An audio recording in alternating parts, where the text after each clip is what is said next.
Hello, everyone. Thank you so much. It's a pleasure to be here. As a graduate student, it's always a delight to find an academic symposium that focuses on your field of research. So much more the better when it's only about an hour and a half from where you study. And so I'm very, very happy to be here. As Erica said, I'm a doctoral candidate at West Virginia University. I work with Dr. Catherine Osselstad, sort of an 18th and 19th century historian of German Central Europe. And my dissertation research focuses primarily on the British and the Prussian armies of the 18th century and in the early 19th century. And so today I'm going to talk a little bit about my sort of two chapters of my dissertation. Originally, if you see in the program, I was going to specifically talk about the religious ideologies and identities among 18th century British and Prussian soldiers. But after sort of really kind of thinking about the significance and maybe what you all might want to hear about, I've decided to sort of frame my talk a little differently. I'm going to be examining the question of whether or not 18th century armies were warriors in lace or whether or not they were modern soldiers. Maybe some of you have heard this term, lace wars, or sometimes it's called, the scholars call it wars in lace. Alexander Martin, a historian from Notre Dame, wrote an article, I believe in 2010, entitled "The Napoleonic Wars, the Last Wars in Lace, or the First Modern War." And so this sort of dichotomy, I think, provides an interesting framework by which to sort of analyze the wars of the 18th century. So this is sort of a kind of a broad outline of what I'm going to talk. It kind of is in three sections. First, I'm going to kind of look broadly at the historiography of this question, and then I'm going to sort of examine two case studies, British soldiers actually on the battlefield during the War of Austrian Succession and the 7 Years' War, and then how soldiers in Prussia related to their society and how they sort of melded with their own civilian society. So, first of all, turning to the question of the nature of 18th century armies and whether or not 18th century soldiers were lace warriors or modern soldiers. This sort of term, a lace warrior, might seem a little odd. I mean, particularly if you are coming from a 21st century standpoint, the idea that somehow lace would be associated with the military might seem a little bit strange. We have here several images period images of soldiers. A lot of the images I'm going to sort of I've dashed throughout my PowerPoint are not period images. They're what my German colleagues would call Fantasiebilder, or like fantastical images done by later artists or even some reenactors. So these images, though, really do depict soldiers from the 18th century from the perspective of 18th century artists. And so you can see the various types of lace that covers these men's uniforms. Soldiers in the 18th century absolutely wore more colorful uniforms than our soldiers do today. And so some historians, particularly historians writing in the 1950s, say through the 1980s, really sort of focused in on this idea. They tried to examine these wars in lace and argued that these soldiers really were interested more in formality without function. These soldiers were primarily interested in the pageantry of war and not interested in the grim sort of reality of battle that often consumes military thinking today.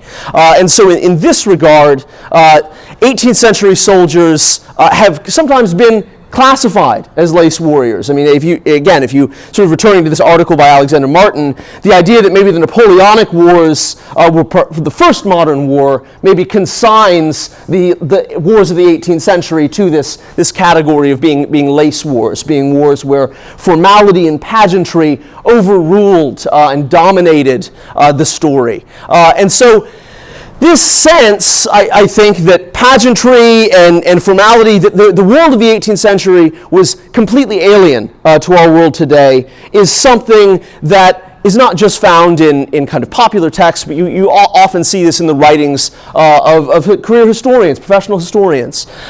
So, for example, in the Age of Aristocracy, sort of a book on English society in the 18th century, William Wilcox says, these are soldiers that, the Duke of Wellington was correct to characterize as the scum of the earth. Wellington was obviously a Napoleonic officer. An officer could not trust his men out of his sight for fear that they would desert. That these soldiers were not motivated by ideology. They were not motivated by patriotism in the way that later 19th century and 20th century soldiers would be. Likewise, if we look at, say, a book from the 1990s, Manuel Delanda's, War in the Age of the Intelligent Machines, he characterizes Frederick the Great, Frederick II of Prussia, his army as being made up of soldiers who were basically machines, who were basically robots, automata, men who were welded to their muskets, machines for whom individual marksmanship was irrelevant. So here again, we have the sense that in the wars of the 18th century, soldiers are not motivated. Soldiers certainly are not concerned with the same types of modern tasks, such as individual marksmanship, that the soldier today is. And then finally, and this is from sort of a lecture series by Andrew Wilson, who teaches out at the Naval War College in Newport. He says, in general, in Ancien Regime, 18th century, army was a slow and unwieldy mass of disgruntled and terrorized soldiers led by untrained and unimaginative officers. And here again, we see he's kind of setting up the 18th century, in my opinion, at least, as a straw man to be knocked down by the soldiers of Napoleon, for whom Andrew would suggest both were motivated by patriotism for the first time and also concerned with the modern notions of sort of battlefield discipline and modern tactics really for the first time in sort of the modern world.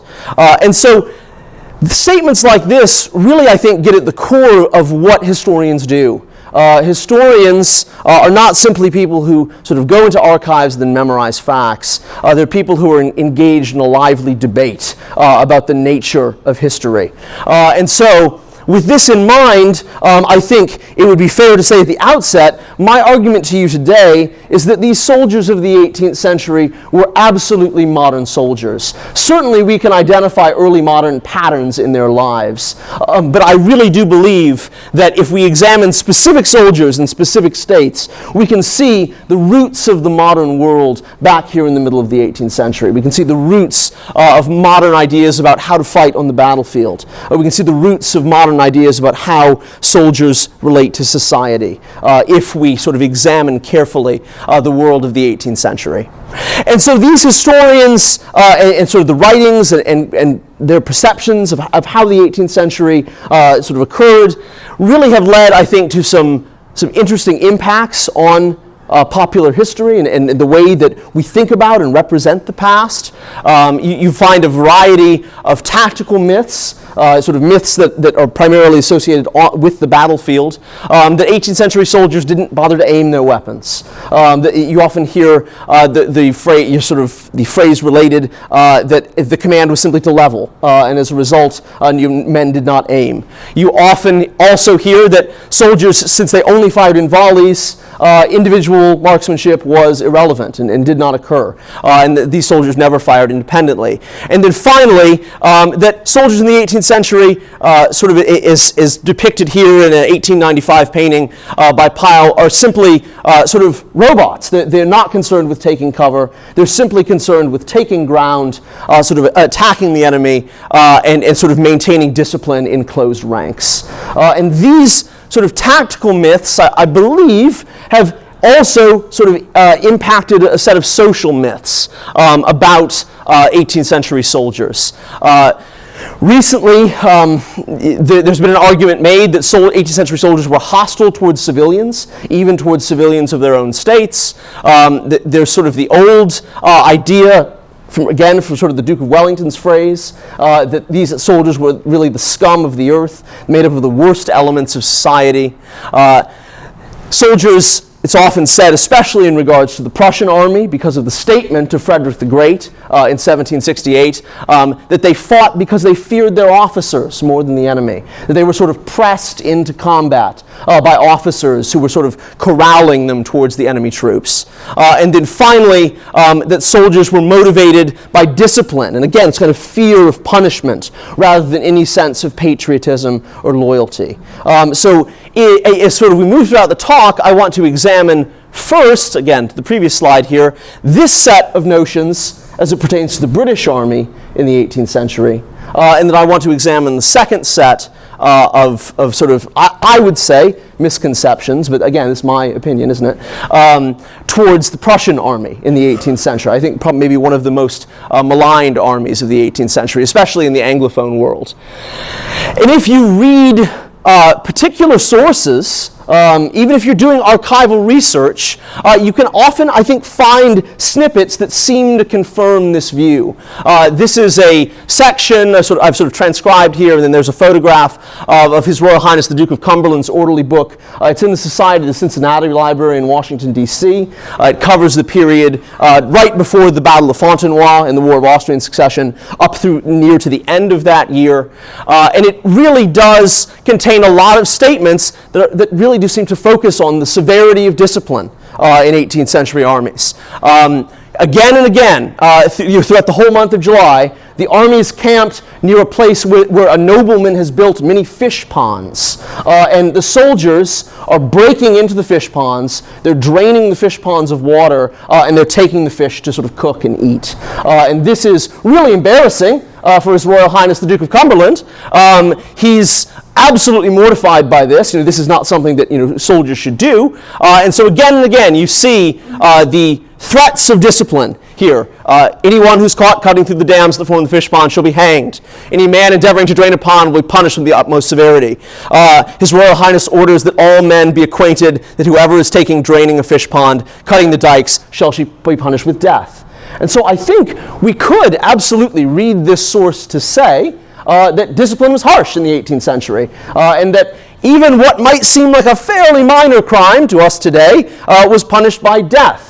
But I think it also could be read perhaps using sort of a different style of interpretation, trying to sort of read this source perhaps against the grain or from below, to say that despite all of these orders in the orderly book, this continues to be a problem. The soldiers are not very deterred by this throughout the month of July, if he has to issue this order again and again. And if you go through this, and it's a fascinating source, I encourage you to check it out. It's not just fish ponds, it's also sort of about the cutting of trees for firewood and things like this. The soldiers just don't seem to do what they're told. And so, again, I think this gets at the way in which history is an argument, and history is, you find different things depending on which interpretation you choose to focus on, and that shouldn't scare us, I don't think. From my perspective, it kind of, I think, worries some of my undergraduates when I teach at West Virginia, but I think it really is the fun of history, that it's not simply a set of facts to be memorized, but there's evidence to be gathered for an interpretation. So, in contrast to this older sort of lace school of historiography that examines 18th century warfare as form without function, I want to highlight the work of several authors that have been very fundamental in sort of influencing my perception of what life was like for men in 18th century militaries. The first is sort of the British historian Christopher Duffy, and I'll focus on him the most because I would say he's probably the senior scholar in the field right now. He graduated from Balliol College at Oxford in 1961. He sort of worked with Hugh Trevor Roper there, and has spent his lifetime sort of examining the world of the 18th century. Not always common soldiers, but sort of what it was like to be on the battlefield in the 18th century and off the battlefield in the 18th century as a soldier, as either a common soldier or an officer. He's done this in a variety of ways. He's looked at sort of biographical topics. This was his dissertation initially. Probably, I would say his most famous work in English is either Military Experience in the Age of Reason, perhaps the army of Frederick the Great. Recently, he's turned to examining the Great Jacobite Rebellion of 1745, and really is just an incredibly kind and generous historian. I had the chance to meet Christopher when I was an undergraduate at a conference in Indiana, and he's really a good sport. You know, here he is, kind of wearing the clothes of a reenactor, you know, at an academic conference trying to goof off. But again, I don't want to give you the impression it's just Professor Duffy who's sort of working on these topics. You also have very excellent historians focusing on the British Army of the 18th century, such as Stephen Brumwell and Matthew Spring. And then on the German side of things, a lot of great work is being done, both in German and in English, by scholars such as Sasha Mubius and Ilya Berkovich. Ilya Berkovich's book, Motivation in War, which came out with Cambridge University Press in 2017, absolutely, I think, is fundamentally reordering how we understand the world of 18th century common soldiers. And if you've not had the chance to check that out, I really would encourage you to sort of maybe find it at the library or order it online. So, now, turning from historiography, let's talk a little bit about soldiers actually on British soldiers on the battlefield. And at the outset, I want to discuss a little bit of my own research, specifically on Methodist soldiers in the British Army. Especially when looked at through a popular lens, it may not be immediately apparent that British soldiers were very religious at all. And this is kind of, I would say, not just a sentiment that existed in our own time, but one that was present in the 18th century. On the floor of the House of Commons in 1799, two MPs were having a debate regarding whether or not the government should shell out more money for chaplains in the British Army. And in the course of this debate, one of the MPs says, "What signifies the religion of soldiers? They have no more religion than my horses." And so this statement, I think, in some ways kind of encapsulates often what we think about soldiers in the 18th century. They're a fairly drunken lot. They enlist, in order to get drink or to get out of social problems. Certainly period cartoons can kind of confirm this stereotype. This is one from the American War in the 1770s. But doing this and stereotyping all soldiers into kind of a rakish or drunken, scum of the earth type lot, I think perhaps smooths over some of the complexities of the 18th century and smooths over some of, I think, the fascinating aspects of the British Army in the 18th century. And we find the 18th century is a time where, as a whole, the Methodist movement was exploding in Britain. From the 1730s through to the end of the century, the number of Methodists was greatly increasing throughout the United Kingdom. And particularly in the late 1730s and 1740s, in the British Army, John Wesley, a Methodist minister, sows some of the first Methodist societies in Britain in the British Army itself. He preaches to sort of off-duty soldiers. His message of sort of spiritual renewal and new light and sort of spiritual rebirth takes hold. And as a result, a number of common soldiers, men like John Hayne, William Clements, Samson Staniforth, who've kind of left sources to us, go out into their regiments and into the army as a whole and try to create religious societies within the army. And they're not successful, I think, in changing the nature of the army as a whole, but they are successful in, I think, making local change. If you look at the numbers of men attending these meetings, during the War of Austrian Succession, there were perhaps thousands of men who sort of attend these open-air revivals, both with the army in Flanders and in army camps in Britain itself. So, even though I would say these Methodist soldiers are probably never the average soldier, I think looking at their experiences and looking at their writings provides us a different window into the mental life of 18th century men in Britain and 18th century soldiers in Britain. And really this sort of question of Methodism in the army, and from a military administrator's perspective, what to do about it, remains long throughout the 18th century into the beginning of the 19th 19th century. Perhaps some of you have read the work of British private soldier Roger Lamb in the American War of Independence. He was in fact a Methodist, sort of converted as a result of Methodist preaching in Ireland.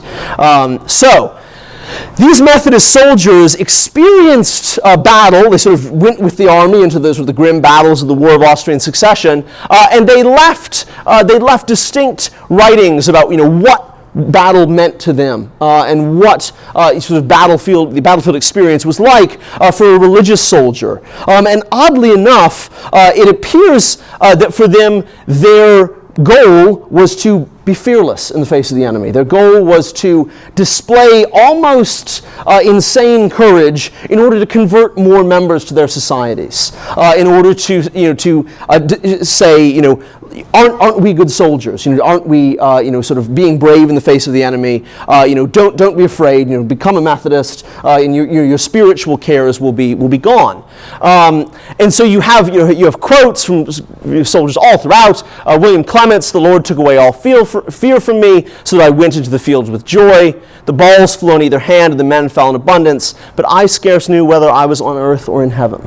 Likewise, John Haim, again, sort of talking about the aftermath of the Battle of Fontenoy. "I have seen many good and glorious days with much of the power of God, but I never saw more of it than this day."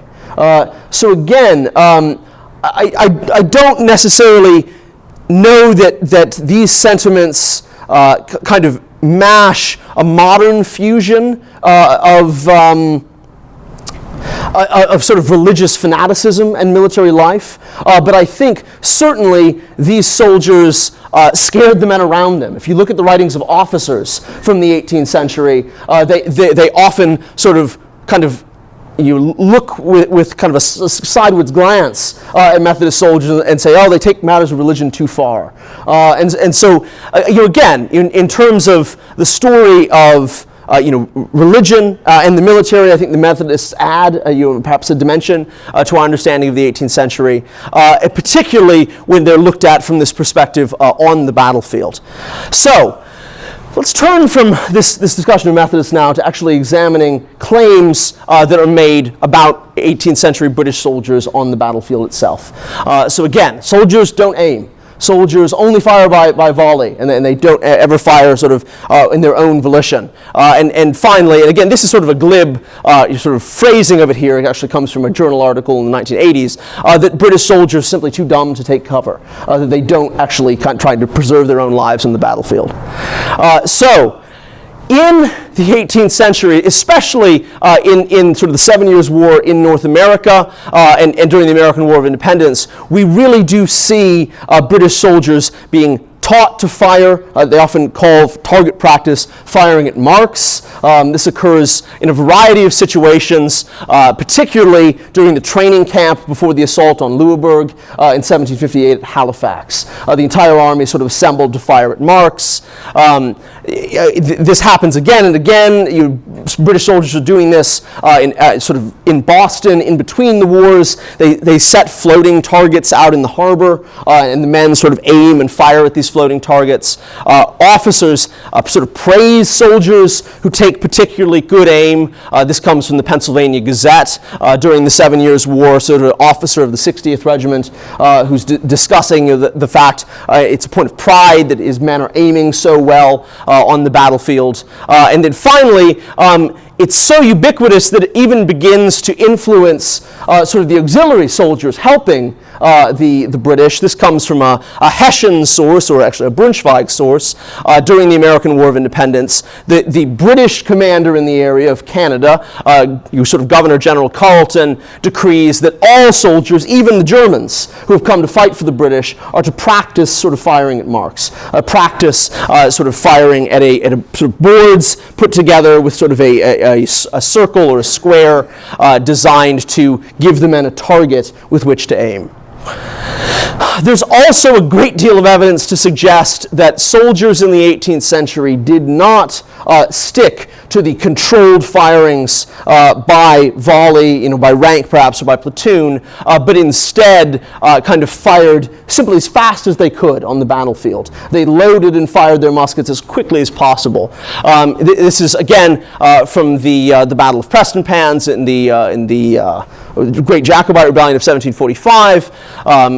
A report of an officer says, "The fire of our foot, fire of our infantry was infamous. Puff, puff, no platoon that I heard." And puff, puff might seem kind of odd at the first moment. It's almost as though he's on car talk. He's trying to make the sound of the events that he's describing. So here he's saying, our guys are just firing independently. Everyone's firing as fast as they can. He does sort of say, I've heard other officers say that on another part of the line, perhaps they managed to fire once or twice by platoons, but by and large, it was rather infamous, is how he describes it. He seems almost embarrassed, we might say. This is from a sort of a later battle in the War of Austrian Succession, from the Battle of Laufeld in 1747. A general officer is sort of riding behind the lines, and a sort of a more junior officer, a regimental officer, approaches him and says, "Well, how do you want me to engage the enemy? Should I fire by ranks or by platoons?" And the officer replies, "As to platoon or rank firing, I should be glad to see you perform either in action, but I own that I never did yet at a field day or at a review." So he's saying here, yeah, we can definitely fire in these complicated firings by platoon and by rank in peacetime on the drill field, but in combat, this is a bit more complex to perform. This is a very famous quote. It's been produced by a number of modern authors, so I'm not going to dwell on it at length. It comes from an officer who was observing the army at the Battle of Dettingen in 1743, and really describes a very interesting method of fighting by the British infantry, and really also by the French infantry. If you can absolutely, I believe, read this to say that there's sort of an alternate system of taking cover and then standing up and opening fire going on, and I'll touch more on that in a moment. But absolutely, they're not firing by platoons. By and large, they're firing in a more independent manner. This officer particularly states that they're sort of being accurate. He says, sort of making almost every ball take place. That's probably an exaggeration, considering the ballistics of 18th century weapons. But certainly these men, I think, are firing in a different way than we often associate with the wars of the 18th century. This is from a German source, but he's trying to sort of generalize about the European armies as a whole, so I bring it to your attention. It's from a future sort of Prussian military reformer in the Napoleonic era, a guy named Johann Gottfried Hoyer, and he says, basically, it's highly embarrassing that officers, after 100 years of practice, cannot bring common soldiers under control and build an unfeeling shooting machine. I find that phrase very telling, because basically what he's saying here is the argument made by modern scholars, that the soldiers of the 18th century were sort of automata. They were robots who sort of marched towards the enemy. And here, sort of a fellow writing at the end of the 18th century, describing the military experience of the 18th century, says, after 100 years of trying to do this, we cannot build an unfeeling shooting machine. And so I find that rather telling, perhaps indicative of the types of problems that officers are confronted with on the battlefield. Likewise, men also take cover under fire, and again, this is nothing necessarily new. Some officers address this fairly clearly. Here's a relation from one of our Methodist soldiers, Samson Staniforth. He describes seeing sort of a battery of heavy cannon, and his men sort of lay down in order to take cover. Likewise, describing sort of the same battle at Fontenoy, another source indicates that a colonel, actually of the regiment that will become I believe the 42nd, the Royal Highland Regiment, something called the Black Watch, talks about a system of sort of laying on the ground and standing up, sort of alternating, taking cover and then standing up to fire. And so as a result of statements like this, I think perhaps the idea that 18th century soldiers did not care if they were shot, they were too dumb to take cover, or perhaps a bit much.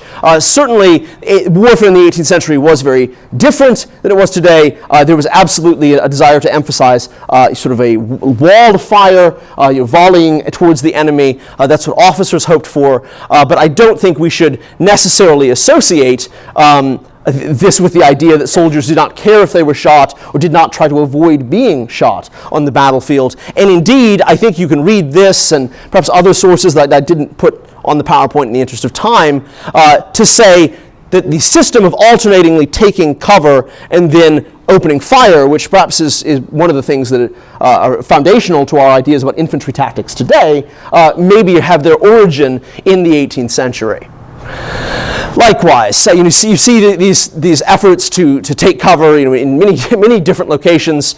Here's in the 7 Years' War in Europe during the assault on Cherbourg, the raid on Cherbourg. As the sort of soldiers come off the longboats, they're sort of, it's an amphibious landing. They're sort of jumping into sort of trying to assault an enemy town, and they lay down so that friendly artillery can fire over their heads, so that warships that are sort of supporting the beach landing can open fire over their heads, which I think is a interesting statement, about the nature of the flexibility of warfare in the 18th century.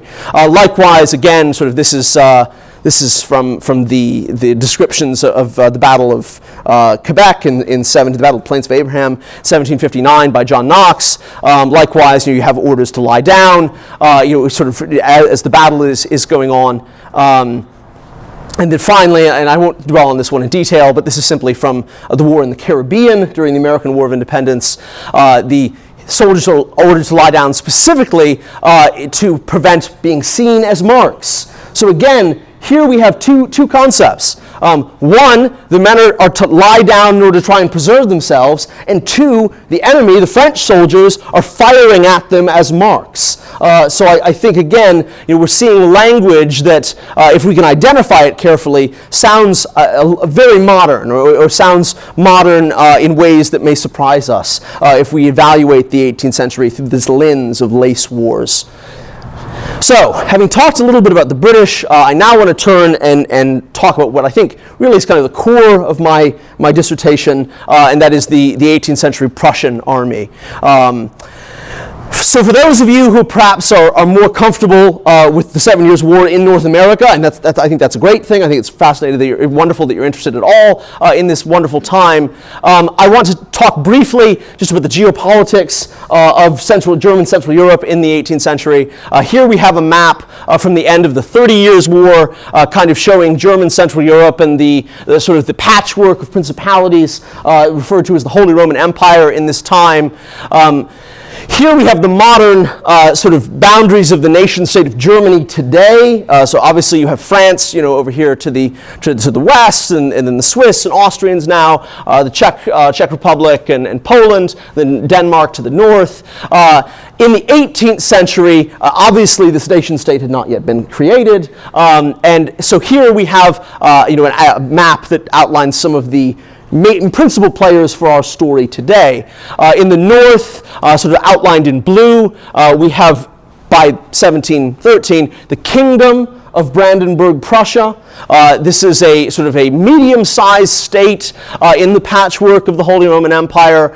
This is the state that will sort of go on to form Germany, and as a result, it's a state that's received a lot of attention from historians. From my perspective, unfortunately, because after the Second World War, historians really have tried to answer the question: what went wrong in Germany? What did where does the national sin, which created all the horrors of the mid-20th century, where does that come from in German history? My argument would be, as sort of an 18th century scholar, that they're really looking for it too far back here in German history. That's more something that can be localized to the 19th century or even the 20th century. But again, so to the north here we have Brandenburg, Prussia. In the south, outlined in yellow, you have sort of the large kingdom, not the Austro-Hungarian Empire, not yet, the Austrian Empire. During our period of interest, it's ruled by the Empress Queen Maria Theresa, one of the most fascinating and really kind monarchs of 18th century Europe. In addition, sort of outlined in green, here you have a smaller state, Saxony. Saxony at this time was sort of ruled via personal union with the Kingdom of Poland. Augustus, it was sort of both the Elector of Saxony and the King of Poland. And the principal reason for the wars in German Central Europe is really this patch of territory right here outlined in red, the Duchy of Silesia. It has rich mineral deposits, it's very good cropland, and you can see it borders all three of these states. It's sort of on the northern edge of the Austrian Empire. It's to the east of Saxony and to the south of Prussia. And so in 1740, when the Archduke passes away and leaves his daughter in charge, the various states of Europe, and Prussia principal among them, use this as a pretext to go to war with Austria to try and seize territory for their own aggrandizement at Austria's expense. And so the Prussians invade Silesia in order to take it for their own, using this idea that Maria Theresa is a woman and therefore perhaps not fit to rule under the dominating law system of the time, Salic law. And so therefore, a lot of the conflict in German Central Europe is over this principal Duchy of Silesia. The Prussians take it in the War of Austrian Succession, and really for the rest of her life, Maria Theresa desperately tries to take it back, although she is unsuccessful in doing so. So, with the political background perhaps described briefly, let's turn to discussing the Prussian soldiers that form the majority of my dissertation research. And again, I want to address at the outset the various myths about these soldiers in the 18th century. They were hostile towards civilians, the scum of the earth. They fought as a result of fear, not as a result of loyalty, and that they were motivated by discipline rather than loyalty, I think, particularly is an interesting way of framing this argument. Prussian soldiers in the 18th century have had, I think, probably a patchwork of identities, as all of us do. We have various hats that we put on, particularly, at a moment. For example, I'm a citizen of the United States. I'm also a resident of West Virginia. I'm a graduate student. All of these could be identities. And so I think in examining, what makes up the mental world of the 18th century Prussian soldier, all of these are perhaps important to examine. What could be motivating these men? What could be specifically driving the Prussian army? One of the sort of earlier aspects of my research was to look at pietism in the Prussian army. Much more than the Methodists in the British force, pietists were by and large the average soldier in Prussia. As a result of the agreements reached between the Halle pietist movement and Frederick Wilhelm I, Frederick II, or Frederick the Great's father, in 1713, pietist chaplains dominated the Prussian army. As a state, Prussia was greatly influenced by the Halle pietism, which was sort of arising in western Brandenburg. And therefore, again, although there was initially some mistrust, the soldiers in 1713 kind of looked askance at these new chaplains who were coming in trying to sort of dominate their religious lives. By the time of Frederick the Great, by the 1740s, these soldiers had been very successful these chaplains had been very successful at dominating the sort of the mental world of Prussian soldiers. Prussians had been sort of raised, in a sense, in this milieu of pietism. And again, this is a religious movement which sort of, it really does almost influence the Methodism of John Wesley. It's a religious movement that emphasizes living a holy life, spiritual rebirth. These soldiers saw chaplains on a daily basis, especially in peacetime. There were sort of morning prayers every morning. The soldiers would then sort of go off to sort of morning drill and then sort of garrison duty later in the afternoon. And the chaplains would then go and be the instructors for the soldiers' children in the garrison towns. So you have kind of a sense that chaplains are sort of interconnected to the lives of soldiers in various ways. So, with this in mind, the Prussian army, much more than the British army, I would say, does sort of view itself as being on a holy mission. You see often the communal singing of hymns. The Prussians have regimental bands, which are a very common feature throughout 18th century armies. But the Prussian regimental bands are very famous for playing sort of Lutheran hymns in the course of their sort of marches and movements to battle. There's a particular description of the Battle of Zorndorf, where a Russian source notes the advance of the Prussian army, and he hears Prussian oboes playing the famous Lutheran hymn, Ich bin ja Herr in deiner Macht, which means like, I am, yes, Lord, in your power. And so I think, again, much more than in the British army, a sense of maybe religious duty really does sort of permeate the Prussian army, the Prussian military. So, let's talk a little bit about how these very pietist Prussian soldiers relate to their village communities and relate to the world that they've come from in the course of joining the military. When wars begin, Prussian soldiers are very distraught. You see this in a number of sources. When they're commanded to leave their local garrison postings and go into the field, it's always a very difficult time. And you have, again, here a description from a foreign soldier who's actually kind of been tricked into joining the Prussian army, a guy named Ulrich Bracher. He says, as the regiment, this particular regiment, Regiment 13, marches out of their cantonment into the field, the soldiers are sort of downcast. They're full of grief and sorrow.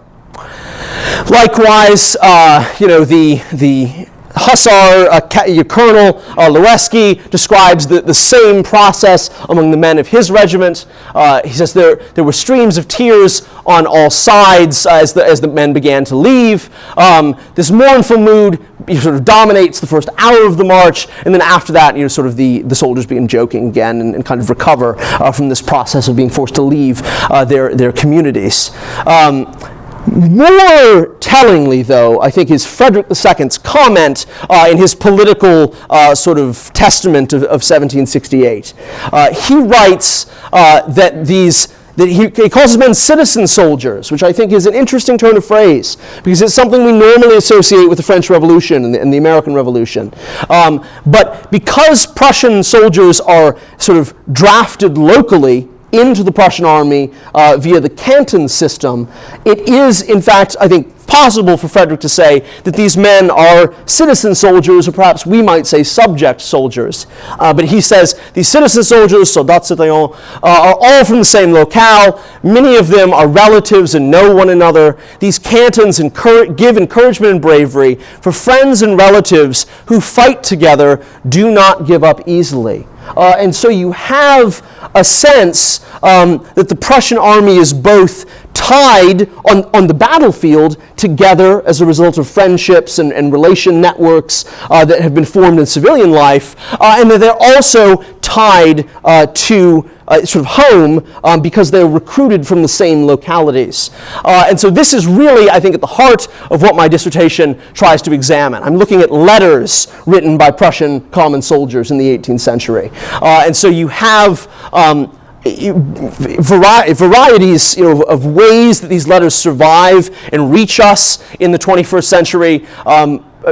Fortunately for my dissertation, some workers were moving around boxes in an attic sort of 20 miles north of Berlin a couple of years ago, and they've come across a cache of 20 letters from Prussian common soldiers, which had just sort of been stored in a box, since shortly after they were originally sent and read. And so you can see sort of who these soldiers are writing to. Again, we don't have a great deal, especially if you're used to thinking about the American Civil War. We have thousands upon thousands, perhaps hundreds of thousands of letters from American Civil War soldiers. Here from the 18th century, we have just under 100 letters from Prussian common soldiers, which I know does not seem like much, but considering that we didn't really know a lot of these existed 20 years ago, I think is rather significant. And so you can kind of get a sense they write the most to their wives. I think this is very natural. You also get a large number of letters to cousins. Many of these Prussian villages are sort of set up like sort of in extended family units, and so letters to cousins I think are sort of a very normal thing to expect. Then you also have primary recipients to various other family members. You really do, though, find that they list a primary recipient, and they often list a whole bunch of secondary recipients as well. Usually these are children, but sometimes you find sisters, brothers, mothers, and then, of course, in last place, in-laws, sort of listed as a result, of these secondary recipient categories. So a letter will begin, perhaps, Grüß in Jesu, like greetings in Jesus, my wife and your children and mother-in-law, something like this. You also find that these letters are distributed fairly heavily in the beginning years of the war. This really, I think, tells a tragic story about the nature of the Prussian army in the 7 Years' War. A lot of the local men who had served in the Prussian army are sort of killed off in the great sort of terrible battles of 1757 and 1758. And then finally we have a resurgence near the end of the war when Russia drops out of the conflict and prisoners of war are released back into the Prussian army, and they resume their correspondence with their families. So what do these letters look like? What sort of things do we find? They're often communal documents. They're not simply something that connects one person to their family. They're designed to connect a whole squad of soldiers or a whole platoon of soldiers, perhaps, with the village as a whole. And so you find a primary message which is addressed to a particular set of individuals, particular family group usually. And then you also find sort of in postscripts, in the margins, all of these notes, sometimes in the same hand, sometimes in different hands, from other soldiers. And so you get the sense almost that when a soldier writes a letter from home, all of these other men begin sort of running over to him and say, hey, can you add a message to my wife? Can you add a message to my father? These are present even in letters that would seem very sensitive to us today. For example, Hans Wulke, a Prussian soldier writing to his wife in sort of 1757, is being investigated for the crime of incest. He's being investigated. He and his wife are sort of, they're not related by blood, but she was at one point his stepmother, and then they'd married. And this was a crime in Prussia in the 18th century. And so the letter, to a large extent, details this case, which we would think today, probably is a sensitive matter. But this letter contains no fewer than 8 other messages from soldiers, and they're in different hands. So it's actually soldiers who are sort of writing on the document itself, sort of being able to see what Hans has written. Again, usually they're very short, simple messages just saying, hey, it's been such a long time since I received a letter from home. Is everyone all right? And really, particularly in the letters of the Zander cousins who come from the village of Nitzan, north of Berlin, those sort of letters in that box that I mentioned before, you see a whole bunch of messages contained. And here is one of them. So, Jochen Müller, Wiedemann, Andreas Bacher, and Bornica are all still healthy and send many greetings home. Waltenbauern is with the regimental surgeon, and the entire army says hello. Please write to us again. Farewell. So many of these messages, particularly the short messages from other authors, contain pleas for return letters. And this is, I don't think, is something specific to the 18th century, but something you see, throughout, the military service. So let's turn now from examining the sort of the village connections, which maybe sustained the motivation of the Prussian army, to something else that may have inspired them, their relationship with their king, Frederick II of Prussia. Frederick II has sort of had a stormy recent historiography. Many historians are beginning to sort of criticize him as a military commander, where it would have been very common to simply refer to him as Frederick the Great if I was giving this presentation in 1985. Now, increasingly we're being forced to add quotes to the Great because, there are a great deal of questions about, just sort of what man he was, how important actually was he to the success of the Prussian military in the 18th century.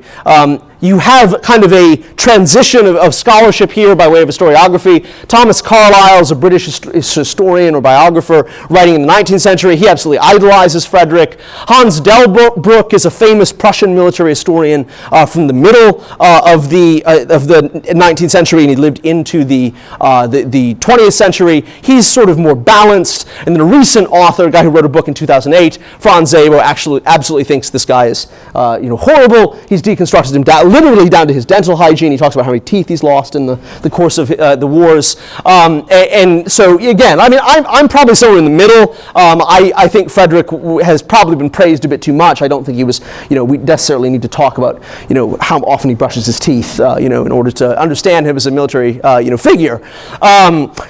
So, one of the most telling sources, I think, comes from a Prussian officer named Barenhorst, who's a young man on the king's staff late in the 7 Years' War. And he describes the antics of this particular brigade major of the cavalry, a guy named Wüdke, who is making fun of the king behind his back, who is sort of mimicking the way he sits in the saddle, kind of denigrating him as being an elderly person, and he also calls him grave digger, as a result of all the people who've died in his wars. So you see, even on the king's staff, late in the 7 Years' War, there are officers who really deride the king, and this is I think perhaps a telling sort of sense of what Prussian officers as a class think of the soldiers, think of the king. The English ambassador Mitchell sort of describes Prussian officers as an army of Jacobites. So I mean, you get a sense there, as a Hanoverian supporter, Mitchell kind of hated Jacobites, and yet he's describing the views that Prussian officers hold towards their king and the kind of this traitorous turn of phrase. And so it is, I think, important to note, though, that Frederick manages to maintain his good image with his common soldiers, even if he's criticized and increasingly sort of laughed at by the officers in his army. So, as we're evaluating sources for this type of sort of analysis, it's important to realize that many soldiers, particularly those who write memoirs, emphasize their proximity to the king. They try and say, yeah, the king talked to me several times throughout the course of the war. And I think we need to treat these memoirs with skepticism. If we actually look at the letters, and there are even some interviews with Prussian soldiers that were conducted after the war and recorded, the king appears to be a bit more distant figure, but he does maintain sort of a familiar and jovial relationship with the troops, something that I've tried sort of to frame as mass-produced familiarity. So he'll ride up to a regiment and sort of give a greeting, and sort of ask the men how they're feeling, sort of testing to see, how's the spirit of this regiment. And the soldiers almost invariably say, yeah, we're doing all right, but you should really try to do this. Sometimes they say, man, we haven't had food in a while. You should really get on that. Or it would be great if we could move faster. If you sort of deployed us as mounted infantry, we would have to march everywhere. And Frederick almost invariably says, okay, things are not great now, I'll admit, but they'll get better soon, and soon we'll get some plunder or something like that. During his sort of this mass conversation with the regiment von Itzenplitz, is recorded in the letters of the Zonder cousins. He says, you didn't get to go fight the Russians, but I'll take you back to the Austrians soon enough. Kremnitzer ducats are better plunder than rubles.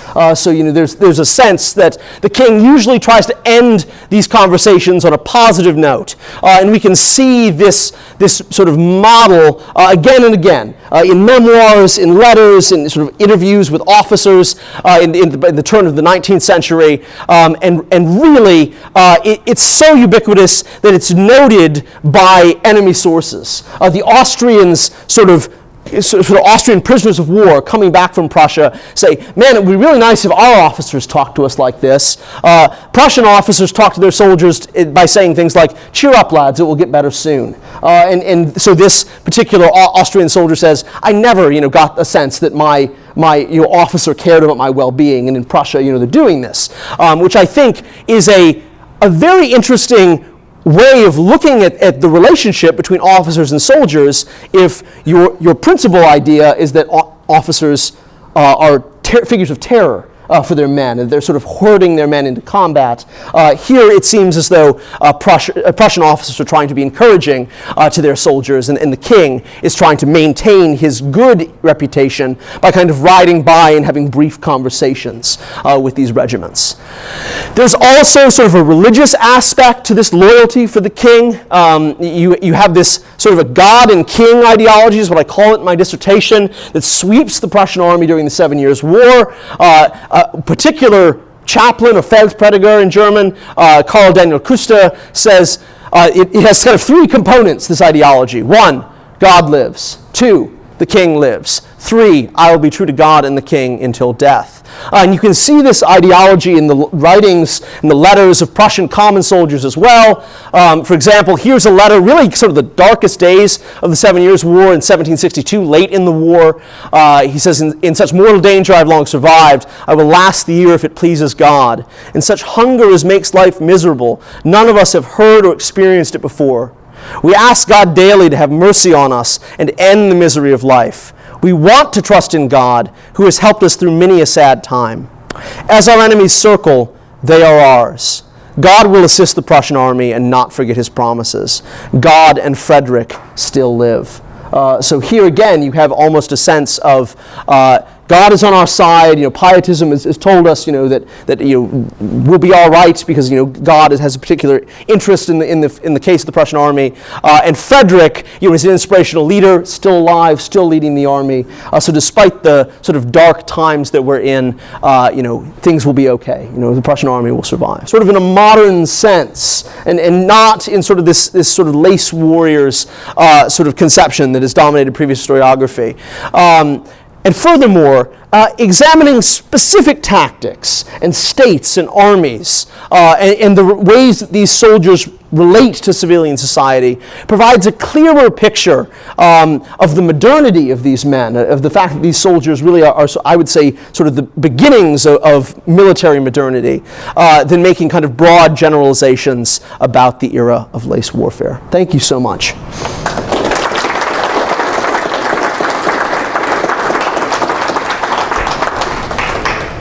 Are there any questions? Yes, I'm here. Here, I'll bring the microphone over to you. You were talking about the disobedience of the soldiers. Yeah. The question is this, right up to my face? Okay, got it. You were talking about the bad behavior of the soldiers. What was their training? Present-day standards is boot camp, what that's all about. But what did they do then? I know you mentioned in one case they were drafted. Were they all drafted or were they volunteers? So by and large, throughout the militaries of the 18th century, many more soldiers volunteered than were conscripted. Conscription was something that existed fairly uniquely in Prussia, and was broadened out to other states such as Austria by the end of the century.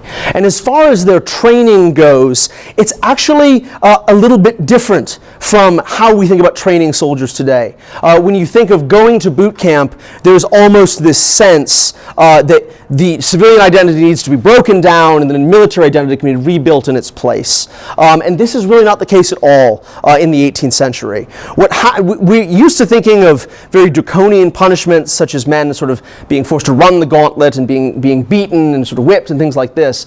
But that really only happens after you've been a soldier for a length of time. The training process is you're sort of assigned to a corporal or a sergeant, and they, in the afternoons, take you through the sort of progress of the drill and sort of the way to be a soldier. And it's only after you've been in the service for about a year, when you make mistakes, they begin to really punish you. There's a sense that you should have picked up this by now. You should be prepared after this length of time. And so initially, I would say, especially in the Prussian army, there's a sense that basic training is not sort of a time where a whole bunch of guys come into basic training together and build up this new military identity together. To some extent, it's representative of the fact that when the people do come in together, they're coming from a civilian locale together. They've known each other already. And they're trained usually by one sergeant. Like, for example, all the guys from the village of Nitsan will be assigned to Sergeant Baca, something like this. And so I would say it is probably a bit different, and this is a way that the past is a foreign country, and it looks very different from the modern military system in terms of their basic training experience. And I mean, once you've been in the Army for say 10 years, if you're still making mistakes at drill, this is when you really begin to get in trouble. They think you should really have gotten this. You shouldn't still be making basic errors. Any other questions? No. Okay, well, you're talking about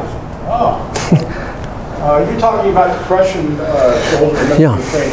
Now, with the British a little differently, you say you work with them? Because they have the crystal regimental system. They have their own barracks, and typically a draft of soldiers would be recruited and trained there, and then forwarded to the battalion that was operational. Absolutely. So in the British Army, to a large extent because of the great extent of the British Empire, you have these recruiting parties, right, that are going out throughout the country and gathering soldiers. And usually, for example, like the 8th Regiment of Foot during the American War of Independence, they have a set of men in Britain that are all being trained together, and they're willing to be forwarded to North America. So you're absolutely right in that regard. So in that way, soldiers who are not, probably familiar with one another, they're drawn all throughout Britain, depending on where the recruiting party is going, are sort of built together into a regimental identity. Yeah, wait a minute now. The British tended to recruit in a certain area, and that's where they got their unit cohesion, because they tended to be from a certain county or so forth. The county titles actually are not adopted until 1782 with the Army Reformed Act of 1782.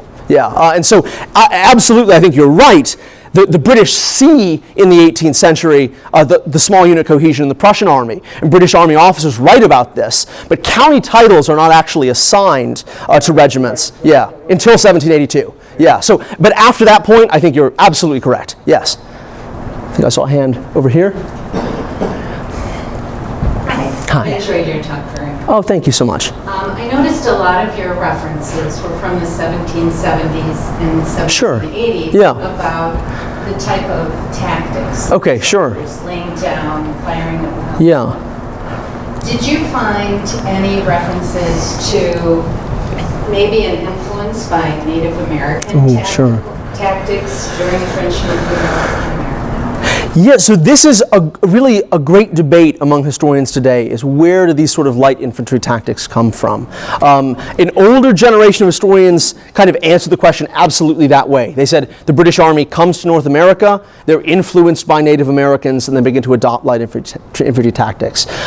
There's been a sort of new work on this by historians like Jim McIntyre and others that actually suggest it doesn't come from the experience of war in North America. It comes comes from the experience of war in southeastern Europe in the 1740s.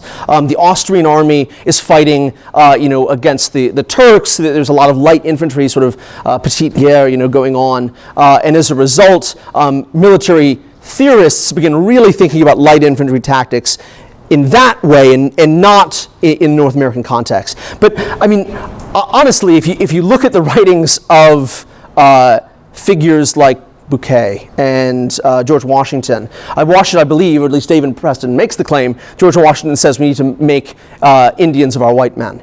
So absolutely, I would say it's probably a mix. Because I primarily study the European aspect, I'm kind of influenced by this idea that it's come out of the Balkan Wars. But I think absolutely, especially in the British case, being deployed to North America sort of has an effect. And maybe I can just comment a little bit more.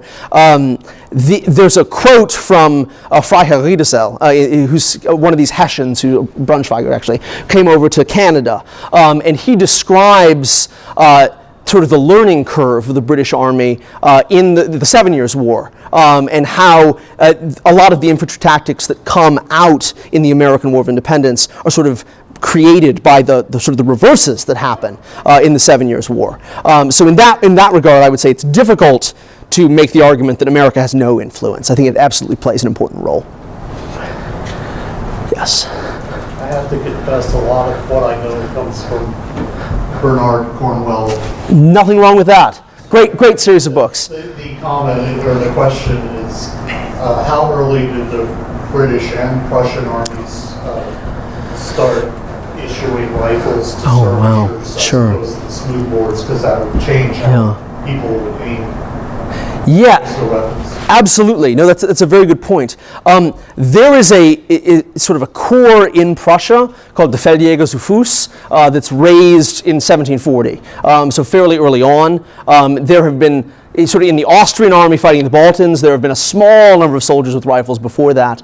But really it sort of depends largely on where you're examining it. For example, in North America during the 7 Years' War, we found sort of rifles that are issued to a couple men per company.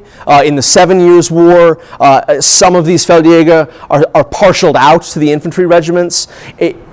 My gut reaction would be to say this is something like what we might call a designated marksman in modern military terms. But you don't see masses of troops rifle armed, particularly during this earlier period in the 1740s and 1750s. But you do see an effort to sort of make sure some troops are equipped with rifled weapons, even if it's a very small number.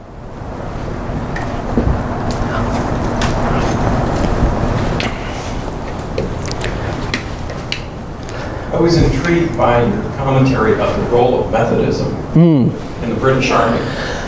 I'm interested to know what influence the institution of the Church of England may have had in the British military culture in the mid-18th century. I think it's an excellent question. So that order book that I put up there from the Duke of Cumberland is absolutely full of complaints from the Duke himself that chaplains are basically absentee. That the chaplains were assigned to these units, but they're actually like hanging out in Brussels, not preaching to the men. And so to some extent, I believe it's this sort of a lack of professionalism on the part of these chaplains that allows what people like Wellington would view as sort of the evil weeds of Methodism to grow up in the British Army. The Duke of Wellington is absolutely hates the Methodists. During the Peninsular War, he tries to root out Methodists in the British Army. But because the chaplains are not as